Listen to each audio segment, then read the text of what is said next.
We call it a new form of evil on the world. It's never been done by any government in the past, to take a large group of its own people and say, we're going to kill you without any kind of a trial, and we're going to sell your vital organ parts.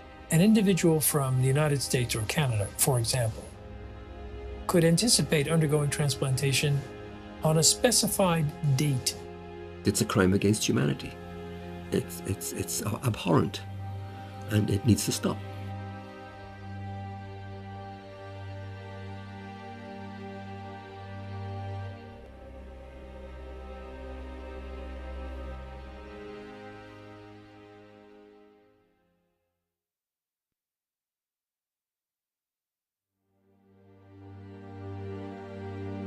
If you're going to go to China and you're going to get a liver transplant during the 3 weeks you are there, then that means someone is going to go schedule an execution, blood type and tissue type the potential executee, and have them ready to go before you need to leave. Starting at the end of 1999, the number of transplants taking place just exploded. China carries out more organ transplant surgeries than any country besides the United States. But unlike other countries, China has no effective organ donation program. That's because culturally, Chinese people believe the body must stay intact even after death. China's Deputy Minister of Health, Huang Zhefu, has suggested that there are 7,000 transplants every year from the deceased, and that more than 90% come from executed prisoners. The number of criminal executions in China is classified as a state secret, but Amnesty International's estimate is about 1,700. The numbers just didn't add up. It's just too large of a discrepancy there. With only 1,700 executed criminals and no effective donation system, where do the rest of the organs come from?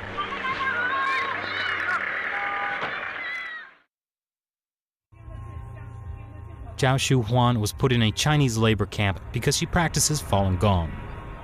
我每到一个劳教所，他都会让我们检查身体，给我们抽血验血。每个劳教所都是。 We estimate that in the period between 2000 and 2005, there are 41,500 transplants which have no other explained source. I'm absolutely convinced that over a long period from 1999 onwards, organ harvesting from prisoners has been taking place, especially with Falun Gong. 他领了到他那个马三家教养院有医院呢。 那个医院就是做我真理解好像就是验尿啊，抽干戈。 Doctors would come into the camps, they would look in their eyes, they would examine their organs with ultrasound and the like, and they were the only people in these camps who were medically examined thoroughly. In 2006, two Canadians, international human rights lawyer David Matus and former Secretary of State for Asia Pacific David Kilgore, started to investigate allegations of forced organ harvesting in China. They found at least 52 points of circumstantial evidence, including websites of Chinese hospitals offering matching organs in less than a week. It's just not possible unless you have an unlimited source of organs. And these are people who are alive. We're talking about live donors. The actual transplant surgery itself was the form of execution. These were living people that were killed for their organs. Makes you think of some grotesque restaurant where you go in and you pick your lobster in a tank. But these are human beings we're talking about. The military's making money off of it. The hospitals are making money off of it. The middlemen are making money off of it. And we talk about money. We're talking about a multi-million-dollar operation.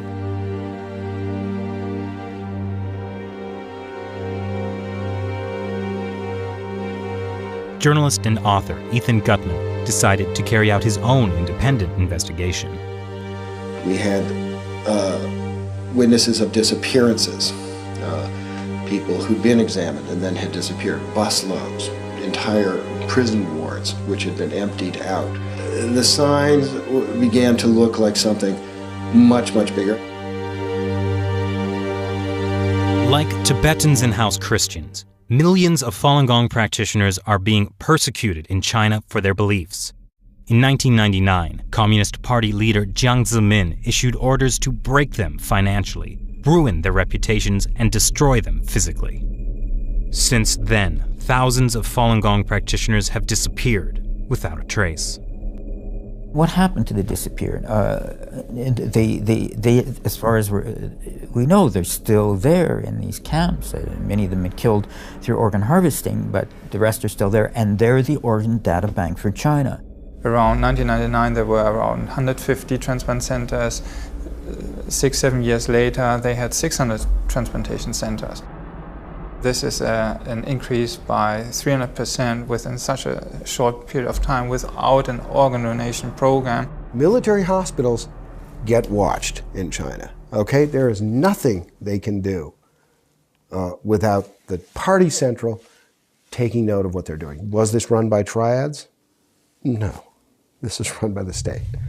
This was murder, and it came from the state. This is a crime against humanity. We should do our best to identify those specific individuals who are engaged in this and put them on the list of people who deserve to be brought to justice.